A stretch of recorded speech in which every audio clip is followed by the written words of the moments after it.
Exercise 6.4 में है। देखिए सवाल नंबर फर्स्ट जो है इसमें, ये सवाल जो है दो समरूप त्रिभुजों के क्षेत्रफलों का अनुपात उसके संगत भुजा के वर्ग के अनुपात के बराबर होता है। इस थ्योरम पर आधारित पूरे 6.4 प्रश्न है। प्रश्न नंबर 1 में कह रहा है कि त्रिभुज ए बी सी और डी ई एफ दोनों समरूप त्रिभुज है और दोनों का क्षेत्रफल दिया हुआ है। दोनों का क्षेत्रफल दिया है। एक त्रिभुज एबीसी का क्षेत्रफल 64 सेंटीमीटर स्क्वायर और जबकि डीईएफ का कितना है क्षेत्रफल 121 सेंटीमीटर का स्क्वायर।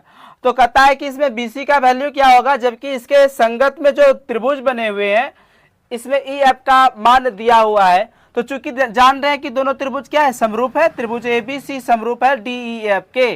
तो हम लोग थ्योरम नंबर 6.6 में पढ़े हैं कि दो समरूप त्रिभुजों के क्षेत्रफलों का अनुपात उसके संगत भुजा के वर्ग के अनुपात के बराबर होता है। तो एरिया ऑफ त्रिभुज एबीसी बटे एरिया ऑफ त्रिभुज डीईएफ बराबर होगा बीसी का स्क्वायर बटे ईएफ का स्क्वायर। ये थ्योरम नंबर 6.6 से होगा। तो आइए देखिए इसमें रखिए एरिया ऑफ त्रिभुज एबीसी मतलब 64 है, 64 रख दीजिए। अब बराबर में आपका कितना एरिया ऑफ त्रिभुज 121 है तो 121 रख दीजिए। इधर क्या है बीसी अपल बटे में ईएफ दोनों का स्क्वायर न है, दोनों का होल स्क्वायर कर दीजिए। समझे कि नहीं। और इस स्क्वायर को इधर पहले ही दे दीजिए। ठीक है, मतलब करने का बीसी बटे ईएफ, बीसी बटे आपका बीसी दिया है और ईएफ का वैल्यू दिया है 15.4, यहाँ 15.4 लिख दीजिए ईएफ के बदला। और जब स्क्वायर इधर दे दीजिएगा तो इस पर रूट नहीं चढ़ जाएगा। 64 बटे कितना 121 पे ध्यान दीजिए। देखिए ये 64 बटे 121 है ना, इसको स्क्वायर इधर आएगा तो रूट चढ़ जाएगा। और बाकी बीसी का बीसी लिख दिए, ईएफ का वैल्यू 15.4 था 15.4 लिख दिए। अब आसानी से करेंगे। देखिए बीसी बटे कितना 15.4 है। अब बराबर में आपका कितना 64 का वर्गमूल कितना 8 निकलेगा, जबकि 121 का 11 निकलेगा। कितना निकलेगा। अब देखिए 15.4 जो है इधर भाग में उधर जाएगा तो इसीलिए बीसी बराबर क्या हो जाएगा बताइए। बीसी बराबर 8 बटे 11 और गुना में कितना लिखेंगे 15 बटे 15.4 ना। पॉइंट उड़ा दीजिए कितना हो जाएगा नीचे 10, 11 14 54 से 154 हो जाएगा। 14 8 है 112 बटे में 10 बचता है ना, तो 11.2 सेंटीमीटर ये बीसी की वैल्यू हुई। ठीक है, इसको लिखिए, दिख रहा है। प्रश्न संख्या 2 में आपका एक समलंब चतुर्भुज एबीसीडी दिया हुआ है जिसमें कि एबी समांतर डीसी दिया है, साथ ही इसके विकर्ण एक दूसरे को ओ बिंदु पर प्रतिच्छेद करती है। और यदि आपका ए बी बराबर 2 CD है तो सिद्ध करना है कि एरिया ऑफ त्रिभुज AOB बटे एरिया ऑफ त्रिभुज COD ज्ञात करना है। दोनों त्रिभुजों के क्षेत्रफलों का अनुपात ज्ञात करना है। चूंकि देखिए ध्यान से, चूंकि त्रिभुज आपका AOB और COD में, देखिए त्रिभुज AOB तथा COD में ध्यान से देखेंगे तब समझ में आएगा तुम लोगों को। है देखो AOB तथा COD में देखते हैं क्या आप लोगों को बताएं, यदि एक रेखा दूसरी रेखा को प्रतिच्छेद करता है तो आमने सामने के जो कोणों के युग्म बनते हैं वो सम्मुख कोण का युग्म कहलाता है और सम्मुख कोण के युग्म बराबर होते हैं। तो एगो AOB का एक कोण O और COD कोण दोनों बराबर होगा कि नहीं, किससे सम्मुख कोण से। लिखेंगे क्या कोण AOB अब बराबर होगा कोण COD, होगा कि नहीं बराबर।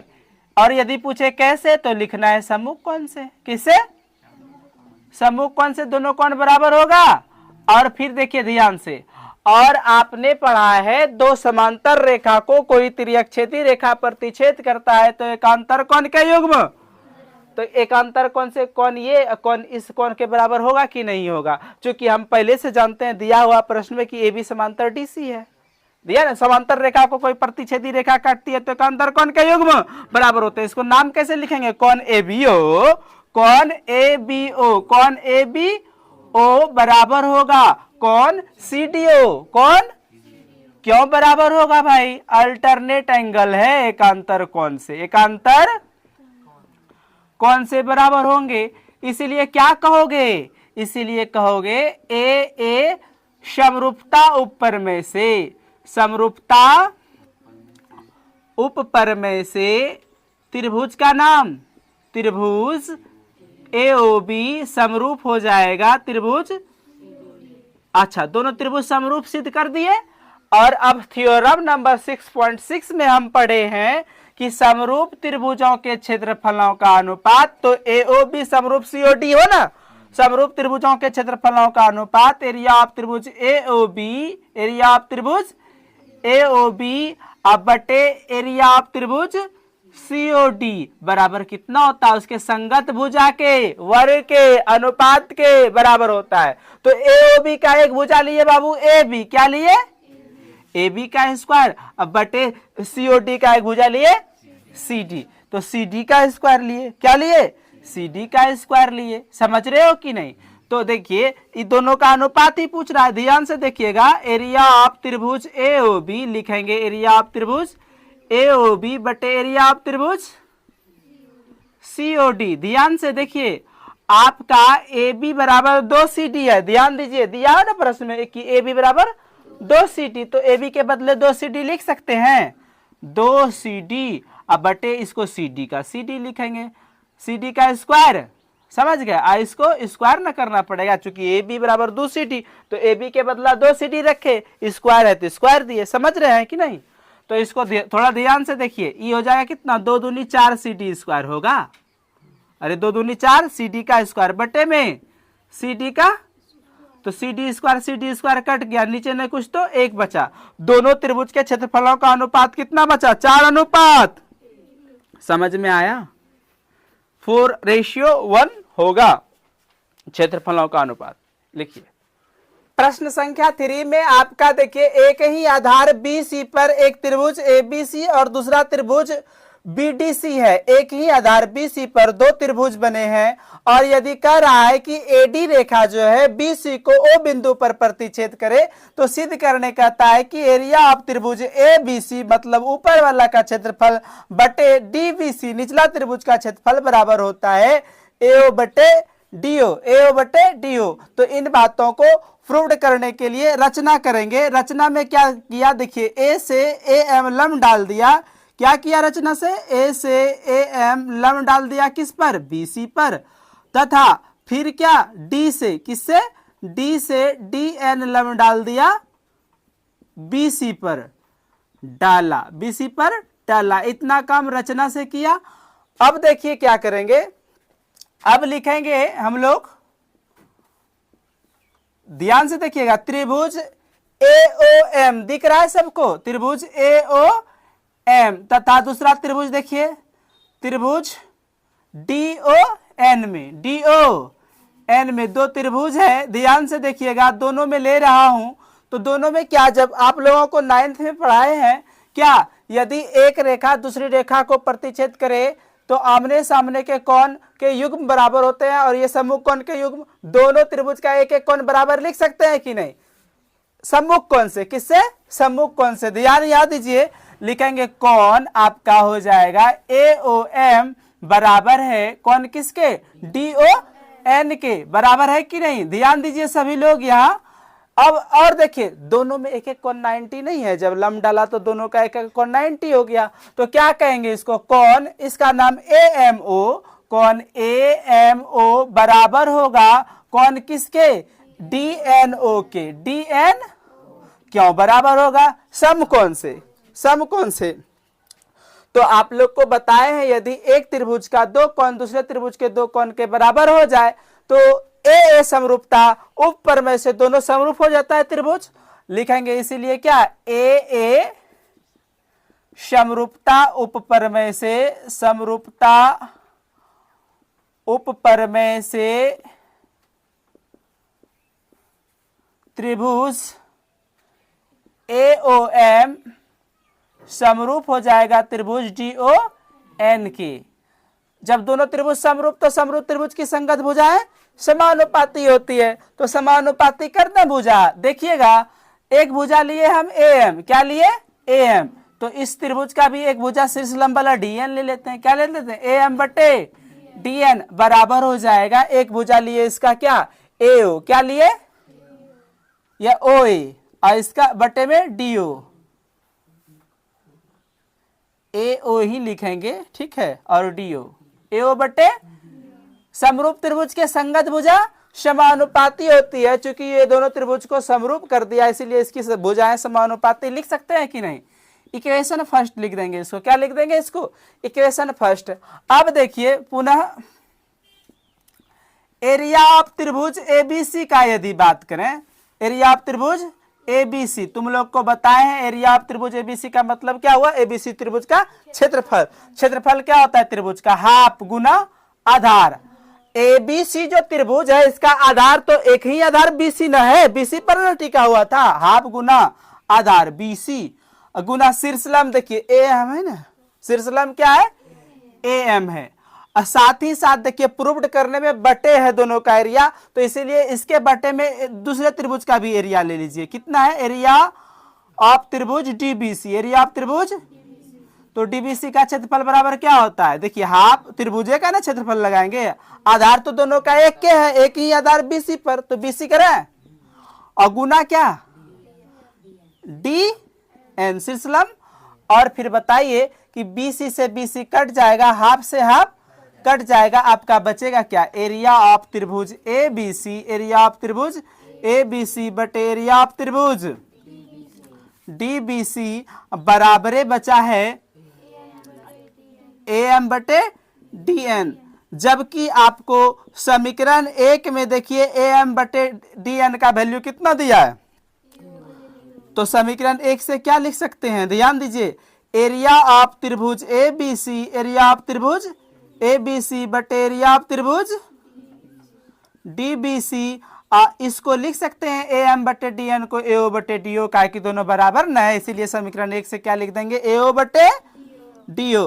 और यही बातें हमको सिद्ध करने के लिए भी कह रहा था कि सिद्ध कीजिए कि इतना। देखिए ये ना कह रहा था सिद्ध करने, तो लिखिए इस तरह सिद्ध हुआ। ये सवाल नंबर 4 में आपका दो त्रिभुज है, दोनों त्रिभुज समरूप हैं और दोनों का क्षेत्रफल बराबर दिया हुआ है। ऐसा कह रहा है प्रश्न में कि दो समरूप त्रिभुजों के यदि क्षेत्रफल बराबर हो तो सिद्ध करना है कि दोनों त्रिभुज क्या है? सर्वांगसम है। सर्वांगसम सिद्ध करना है। तो आइए देखते हैं, चूंकि बनाते हैं यहां से, चूंकि त्रिभुज एबीसी समरूप है त्रिभुज डीईएफ के। दोनों त्रिभुज समरूप कह रहा है ना, है प्रश्न से दोनों त्रिभुज समरूप कह रहा है, ठीक है। और हम थ्योरम नंबर 6.6 पढ़ चुके हैं कि दो समरूप त्रिभुजों के क्षेत्रफलों का अनुपात उसके संगत भुजा के क्षेत्रफल मतलब वर्ग के अनुपात के बराबर होता है। जब दोनों त्रिभुज समरूप है तो हम थ्योरम नंबर 6.6 से लिख सकते हैं एरिया ऑफ त्रिभुज एबीसी। एरिया ऑफ त्रिभुज एबीसी अब बटे एरिया ऑफ त्रिभुज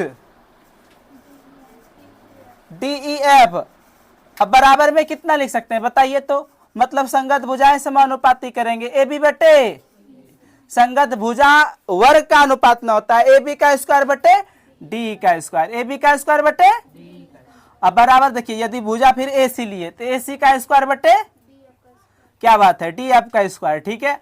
अब बराबर फिर बी सी का स्क्वायर बटे, ऐसा होगा ना थ्योरम नंबर 6.6 से। ध्यान दीजिए ऐसा होता है ना, यदि दोनों त्रिभुज समरूप होता है थ्योरम नंबर 6.6 से इतना हो जाएगा, दोनों त्रिभुजों का क्षेत्रफल का अनुपात उसके संगत भुजा के वर्ग के अनुपात के बराबर होता है। और जस्ट आप लोगों ने अभी देखा कि क्वेश्चन में कह रहा है कि दोनों का एरिया बराबर है। चूंकि आपका एरिया ऑफ त्रिभुज एबीसी, एरिया ऑफ त्रिभुज बराबर है एरिया ऑफ त्रिभुज डीएफ, बराबर है ना, प्रश्न से कह रहा है। तो जब दोनों का क्षेत्रफल बराबर है तो एबीसी के बदला डीएफ भी लिख सकते हैं, डीएफ के बदला एबीसी भी लिख सकते हैं, यानी कट के ये एक हो जाएगा, कट के एक हो जाएगा। एक बार लिख देते हैं एरिया ऑफ त्रिभुज एबीसी। एरिया ऑफ त्रिभुज एबीसी बटे एरिया ऑफ त्रिभुज, नहीं एबीसी ये लिखेंगे, दोनों बराबर है ना, है नहीं, दोनों बराबर है ना, है दोनों का एरिया। तो ये दोनों कट के क्या हो जाएगा? दोनों एक बटे में ना कुछ तो एक। और यहाँ आपका कितना होता है? ए बी का स्क्वायर बटे डी का स्क्वायर बराबर ए सी का स्क्वायर बटे डी एफ का स्क्वायर बराबर बी सी का स्क्वायर बटे ई एफ का स्क्वायर। देखिए ये तीनों जो है एक के बराबर हुआ कि नहीं? तीनों क्या है? एक के बराबर है, तीनों एक के बराबर है, इसीलिए एकाएक की जो है ना कर दीजिए बराबर। ए बी का स्क्वायर बटे डी का स्क्वायर बराबर कितना? एक बटे एक, एक बटे, ध्यान दीजिए कीजिए। तो कोना कोनी जब गुना करोगे तो ए बी का स्क्वायर बराबर हो जाएगा डी का स्क्वायर, होगा। ध्यान दीजिए, इसको एक से इसको एक से, तो इतना होगा ना, स्क्वायर से स्क्वायर कट गया तो ए बी बराबर कितना हो गया? ए बी बराबर डी ई सिद्ध किया।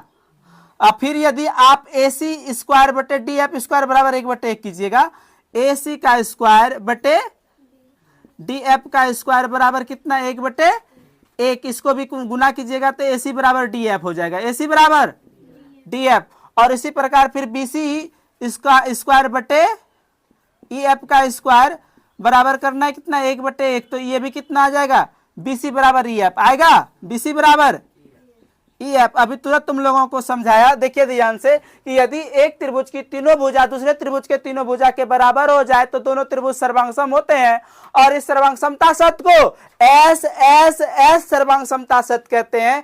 जस्ट फंक्शन लागू हो रहा है कि ए बी भुजा डी के बराबर है, ए बी भुजा है ना, देखिए, और ए सी भुजा डी एफ के बराबर है, और बी सी भुजा ई एफ के बराबर है। मतलब इस त्रिभुज की तीनों भुजा इस त्रिभुज के तीनों भुजा के बराबर सिद्ध कर दिए, तो इसीलिए क्या लिख देंगे एस एस एस सर्वांग समता शर्त से। ध्यान रखना यहाँ क्या लिखना है, सर्वांग समता, सर्वांग समता शर्त से आपका त्रिभुज जो है ए बी सी, त्रिभुज ए बी सी सर्वांग सम हो जाएंगे त्रिभुज डी ई एफ के। दोनों को सर्वांग सम सिद्ध करने कह रहा था, जो हो गया।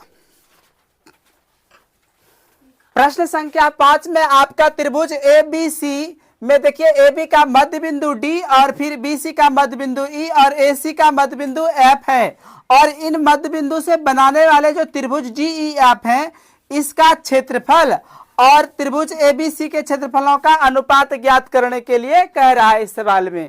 और देखिए ध्यान से हम लोग बनाएंगे सवाल को, चूंकि 9th में एक थ्योरम तुम लोगों को बताए थे कि यदि किसी त्रिभुज के दो भुजाओं के मध्य बिंदु को मिलाया जाए तो वो तीसरी भुजा की आधी होती है, तीसरी भुजा की आधी होती है। ध्यान से देखिए कि त्रिभुज ए बी सी में देखिए ए बी और ए सी का मध्य बिंदु डी एफ को मिलाने वाली जो रेखा डी एफ होगी वो बी सी का आधा होगा, बी सी का आधा होगा। अर्थात 9th के थ्योरम से हम लिख सकते हैं त्रिभुज ए बी सी तथा त्रिभुज डीई एफ में, डीई एफ में यदि मैं डी एफ का बात करूं कि डी एफ कितना होगा बाबू, तो डी एफ कितना होगा जानता है, ये बी सी का आधा होगा, हाफ बी सी लिख सकते हैं ना। तीसरी भुजा की आधी होती है, त्रिभुज के किन्हीं दो भुजाओं के मध्य बिंदु को मिलाने वाली रेखा तीसरी भुजा की आधी होती है, तो ऐसे लिख सकते हैं। इसको इक्वेशन फर्स्ट लिखेंगे, ठीक है, इक्वेशन फर्स्ट। और फिर देखिए आपका यदि ए बी और बी सी का मिडिल पॉइंट डी ई हो तो डी ई का ए सी का आधा हो जाएगा, ए सी का आधा। तो हम लिख सकते हैं डी ई बराबर कितना, डी ई बराबर कितना बताइए, ये 9th के थ्योरम से हो रहा है, डी ई बराबर हाफ ए सी। बहुत अच्छा, हाफ ए सी, इसको इक्वेशन सेकेंड कर लीजिए।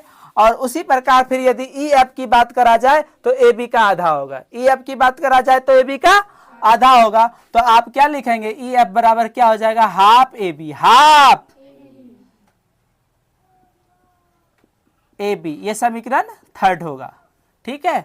अब देखिएगा थोड़ा ध्यान से, यहां समीकरण फर्स्ट सेकेंड तथा थर्ड से ध्यान दीजिएगा। हेलो, एक नंबर बात है, देखिए डी एफ, यहां देखिए बी सी गुना में न है बउआ, तो डी एफ बटे में इधर लाएंगे तो बी सी हो जाएगा क्या, हाँ। अब बराबर में बचेगा कितना, हाफ। अब बराबर में देखिए फिर डी ई बटे ए सी हो जाएगा क्या, बराबर में हाफ, इधर बचा। और ई एफ बटे ए बी, अब बराबर में हाफ। सब बेग ना बराबर में हाफ आ गया है। तो देख रहे हो, यहां ध्यान से देखिए कि त्रिभुज अंदर में जो बन रहा है डी ई एफ, इसकी भुजा और त्रिभुज एबीसी की भुजाएं समान अनुपात में है, समान अनुपात में है।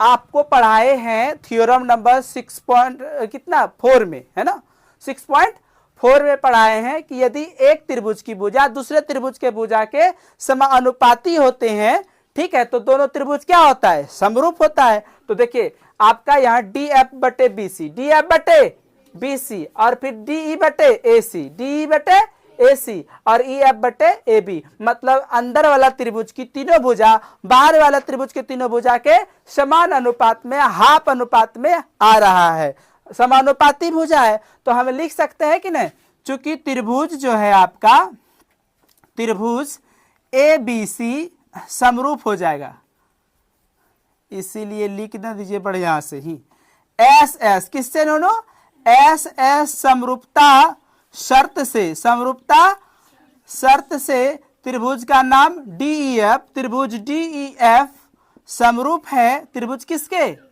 ABC के। कैसे समरूप हुआ मालूम चला ना, संगत भुजाएं समानुपाती मैंने सिद्ध किया तो समरूप होगा ही, समरूप हो गया। और अब थ्योरम नंबर 6.6 लागू करेंगे। आप जानते हैं कि समरूप त्रिभुज के क्षेत्रफलों का अनुपात उसके संगत भुजा के वर्ग के अनुपात के बराबर होता है। अब थ्योरम नंबर 6.6 लागू करेंगे, ठीक है। तो लिखेंगे अब एरिया ऑफ, अब क्या लिखेंगे, एरिया ऑफ त्रिभुज कितना, DEF, DEF बटे एरिया ऑफ त्रिभुज ABC, त्रिभुज ABC अब बराबर में संगत भुजा के वर्ग के अनुपात के बराबर। तो DEF का एक भुजा DF ले लीजिए, क्या ले लीजिए, DF ले लीजिए, DF का स्क्वायर बटे एक त्रिभुज ABC का भुजा BC ले लिए, ठीक है, BC का स्क्वायर इतना होगा ना। ध्यान दीजिएगा, इसका ही रेशियो पूछ रहा है। अब समझिएगा, अब देखिए इसमें समीकरण 1 का यूज कर रहा हूं, यहां समीकरण 1 से, समीकरण फर्स्ट से नीचे दिख रहा है, समीकरण फर्स्ट से क्या हो जाएगा, एरिया ऑफ त्रिभुज DEF, एरिया ऑफ त्रिभुज बटे एरिया ऑफ त्रिभुज ABC। थोड़ा ध्यान दीजिए, हेलो, DF को कितना लिख सकते हैं, हाफ BC लिख सकते हैं कि नहीं, नो, यहां लिखो हाफ BC, DF के बराबर में हाफ BC है ना समीकरण 1 से। इसका स्क्वायर है तो इसका भी स्क्वायर ना करना पड़ेगा बाबू, नीचे BC का स्क्वायर है, BC का स्क्वायर रहने दे यार, क्या दिक्कत है, समझ गए हो। उसके बाद देखिए इसको थोड़ा सा स्क्वायर करेगा तो 1/4 हो जाएगा, है ना, और BC का स्क्वायर है, अब बटे में कितना, BC का स्क्वायर है, BC के स्क्वायर से BC स्क्वायर कट गया तो बचा कितना बहुआ, 1/4 बचा, तो 1:4, मतलब दोनों त्रिभुजों के क्षेत्रफल का अनुपात कितना निकला, 1:4। समझ में आया, यही दोनों त्रिभुज के क्षेत्रफलों का अनुपात निकालने का रहा था, ठीक। लिखिए प्रश्न संख्या 6 में कह रहा है कि दो समरूप त्रिभुजों में सिद्ध करना है कि इसके क्षेत्रफलों का अनुपात जो है इनकी संगत मध्यकाओं के वर्ग के अनुपात के बराबर होता है। देखिए त्रिभुज ABC और DEF दोनों समरूप त्रिभुज है और ABC की मध्यकाएं AM और DEF की मध्यकाएं DN है। तो सिद्ध करना है, यह दर्शाना है कि एरिया ऑफ त्रिभुज ABC बटे एरिया ऑफ त्रिभुज DEF बराबर इनके संगत मध्यकाओं के वर्ग के अनुपात के बराबर होता है, क्षेत्रफल का अनुपात, ये सिद्ध करना है, ठीक है। तो देखिए आपका चूंकि त्रिभुज ABC और समरूप है, DEF दोनों त्रिभुज समरूप है। आप लोग जानते हैं कि समरूप त्रिभुज के संगत कोण बराबर होते हैं और संगत भुजाएं समानुपाती होती है। देखिए कर दिए, संगत भुजाएं समानुपाती और संगत कोण बराबर। तो समीकरण 1 से आप देखिए कोण B बराबर कोण E है, तो ठीक है। समीकरण 2 से इसकी संगत भुजाएं समानुपाती तत् लिए, ठीक है। उसके बाद देखिए AB बटे D बराबर हम BC को लिख सकते हैं, चूंकि मध्यकाओं की ये विशेषता होती है कि जिस भुजा पर मध्यका खींची जाती है उसको दो बराबर भागों में बढ़ती है, तो मतलब मेरा BM बराबर है MC, ठीक है। तो ये आपका पूरा BC को आप 2BM बोल सकते हैं, इसीलिए BC को 2BM लिख दिए और EF को 2EN लिख दिए, 2 से 2 कट गया और फिर AB बटे DE बराबर BM बटे EN हो गया। मतलब त्रिभुज ABM और DEN की दो भुजा समानुपाती दर्शाती है, जबकि आपका इसके अंतर्गत करने वाली कोण B कोण E के बराबर है। तो दोनों त्रिभुज जो है SAS समरूपता शर्त से त्रिभुज ABM समरूप हो जाएगा DEN के, दोनों त्रिभुज समरूप हो गया। अब हम जानते हैं कि समरूप त्रिभुज के संगत भुजाएं समानुपाती, तो AB बटे DE कर दिया और AM बटे DN कर दिया, इसको समीकरण 3 मान लिया। अब हम जानते हैं थ्योरम नंबर 6.6 से कि दो समरूप त्रिभुजों के क्षेत्रफल का अनुपात उसके संगत भुजा के वर्ग के अनुपात के बराबर होता है। तो कर दिया। थ्योरम नंबर 6.6 से दोनों त्रिभुज समरूप होने के कारण इतना लिखा। अब देखिए ए बी बटे डी ई के बराबर में समीकरण में 3 में कितना है, ए एम बटे डी एन। बस ए बी बटे डी ई के बदला सिर्फ ए एम बटे डी एन रखा और ये कथन प्रूव्ड हुआ। प्रश्न संख्या 7 में कह रहा है कि एक वर्ग के भुजा पर बनाए गए त्रिभुज का जो क्षेत्रफल होता है उसके विकर्ण पर बनाए गए त्रिभुज के क्षेत्रफल का आधा होता है। मतलब कि एक वर्ग की एक भुजा CD पर एक समबाहु त्रिभुज CDE बनाया गया है, तो इसका CDE का जो एरिया होगा वो विकर्ण पर बनाए गए समबाहु त्रिभुज के आधे क्षेत्रफल के आधे होंगे। चूंकि ABCD एक वर्ग है, भुजा CD पर CD एक समबाहु त्रिभुज है तथा विकर्ण BD पर BDF एक समबाहु त्रिभुज है। तो सिद्ध करना है कि एरिया ऑफ CDE बराबर हाफ एरिया ऑफ त्रिभुज BDF, मतलब ये बड़का त्रिभुज के क्षेत्रफल का आधा होता है छोटका त्रिभुज का क्षेत्रफल। तो इसमें से देखिए मान लिया कि वर्ग का एक भुजा कितना है, CD बराबर A मान लिया। वर्ग की एक भुजा A मानेंगे तो वर्ग की सभी भुजा बराबर होता है A लिख दिए ऐसे, ठीक है। और देखिए आपका जब CDE जो है समबाहु त्रिभुज है तो जितना एक भुजा उतना सभी भुजा, समबाहु त्रिभुज के तीनों भुजा बराबर होते हैं। साथ ही वर्ग का एक विकर्ण बराबर होता है √2 गुना भुजा, √2 गुना भुजा। तो भुजा को मैंने A माना तो √2 गुना भुजा हो गया। BD विकर्ण बराबर क्या हो गया, √2 गुना A।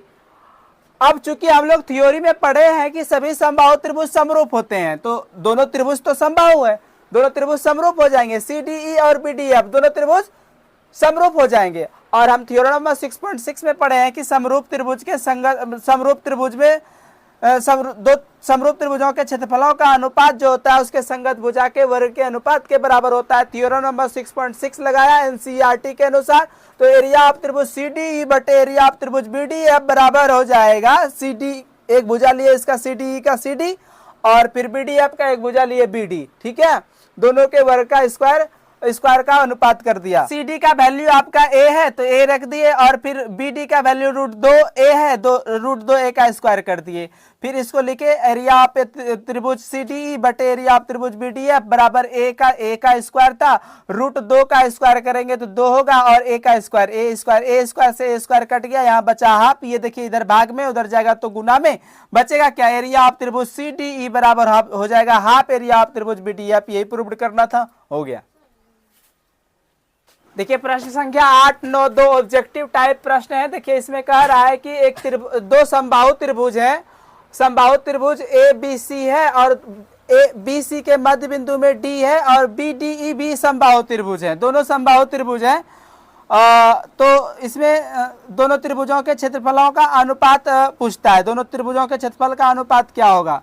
तो चूंकि दोनों त्रिभुज समबाहु है, समबाहु त्रिभुज समरूप होते हैं, सभी समबाहु त्रिभुज समरूप होते हैं। और थ्योरम नंबर 6.6 में पढ़े हैं कि समबाहु त्रिभुज के क्षेत्रफलों का अनुपात उसके संगत भुजा के वर्ग के अनुपात के बराबर होता है। इसीलिए एरिया ऑफ त्रिभुज ABC बटे एरिया ऑफ त्रिभुज BD बराबर BC का स्क्वायर बटे BD का स्क्वायर होगा। आपका चूंकि देखिए BC जो है BD का दुगुना है, बीचे में है बिंदु D, इसीलिए BC बराबर 2BD लिख सकते हैं। तो एरिया ऑफ त्रिभुज ABC बटे एरिया ऑफ त्रिभुज BD बराबर BC को लिख दिया मैंने 2BD का स्क्वायर बटे BD का स्क्वायर। 2BD का स्क्वायर करेगा तो 2 दूनी 4BD का स्क्वायर हो जाएगा, जबकि BD स्क्वायर नीचे पहले से है। BD स्क्वायर कट गया, 4:1। दोनों त्रिभुज के क्षेत्रफलों का अनुपात 4:1 आता है, जिसमें कि ऑप्शन नंबर आपका C में दिया हुआ है 4:1, ठीक है। साथ ही उस प्रकार फिर 9 नंबर ऑब्जेक्टिव में कहता है दोनों त्रिभुज समरूप है और इसके संगत भुजाओं का अनुपात दिया है, मतलब भुजाओं का अनुपात दिया है। AB बटे D बराबर मान लीजिए 4:9 दिया हुआ है इसमें।